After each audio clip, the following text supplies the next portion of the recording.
Have you ever doubted yourself or ever found yourself in a situation where you thought you should have said something or maybe you had an idea and you should have capitalized on, but you didn't simply because you lacked courage? Well, today I want to talk about courage and where courage comes from for us as Christians. I looked up courage in the dictionary, and what it said is that courage is not the absence of fear, but rather the willingness to act in the obedience to God's calling and purpose, relying on His strength and His guidance. I believe that the key to having courage is the truth in God's word. This is the basis for courage for us as Christians. Now, it is necessary to know that there is a difference between something being true and something being the truth. It is true that we are watching this video right now. Like you're watching it right now, but in a few minutes it's not going to be true anymore. That's going to change, right? But the truth, it never changes.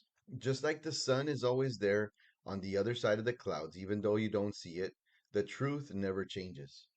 Just like there's life and then there's death, the truth never changes. God's word is truth.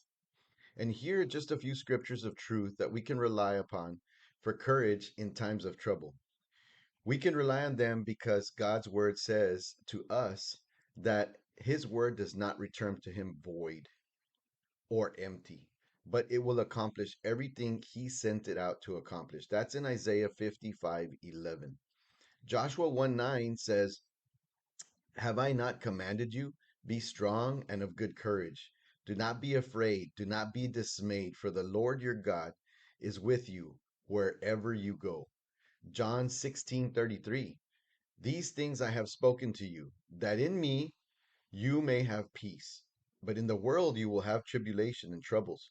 But be of good cheer. I have overcome the world, is what Jesus tells us. And Romans 8:28. Romans is one of my favorite books in the Bible. And we know that all things work for the good of those who love him and are called according to his purpose. Now, these are only a few scriptures. There are many other scriptures out there that we can learn and carry deep in our hearts so that when we're faced with troubles, and we will be faced with troubles, guys, we're always faced with troubles. You can use these scriptures to build your courage. Use them as weapons against the doubt that the enemy places in your mind and stand upon the truth so that in any circumstance you can be courageous and accomplish everything that God has put on your heart to do. Thank you and God bless you. Until next time, be blessed by the best.